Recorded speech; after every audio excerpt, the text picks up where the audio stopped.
Changaramkulam bus സ്റ്റാൻഡിൽ പാർക്കിങ്ങിനെ ചൊല്ലി സ്വകാര്യ ബസ് ജീവനക്കാരും ഓട്ടോറിക്ഷ ഡ്രൈവർമാരും തർക്കം.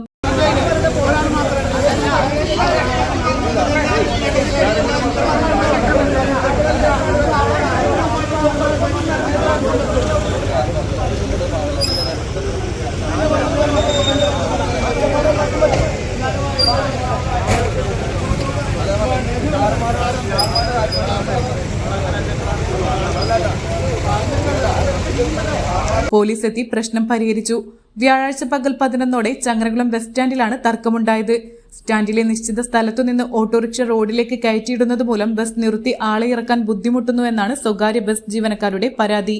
എന്നാൽ അനുവദിച്ച സ്ഥലത്തു തന്നെയാണ് ഓട്ടോറിക്ഷ പാർക്ക് ചെയ്യുന്നതെന്നും ബസ് നിശ്ചിത സ്ഥലത്തു നിർത്താതെ കയറ്റിയിടുന്നത് കൊണ്ടാണ് ഗതാഗത തടസ്സവും പ്രശ്നവും ഉണ്ടാകുന്നതെന്നാണ് ഓട്ടോറിക്ഷ ഡ്രൈവർമാരുടെ പരാതി.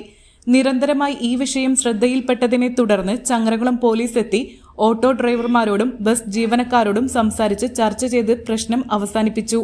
ഓട്ടോറിക്ഷകൾക്കും ബസ്സുകൾക്കും പാർക്ക് ചെയ്യാനും തൊട്ടടുത്ത കടകളിലേക്ക് വഴി തടസ്സമുണ്ടാക്കാത്ത രീതിയിൽ നിശ്ചിത സ്ഥലം കാണിച്ചു കൊടുക്കുകയും ചെയ്ത് പോലീസ് പ്രശ്നം അവസാനിപ്പിക്കുകയായിരുന്നു.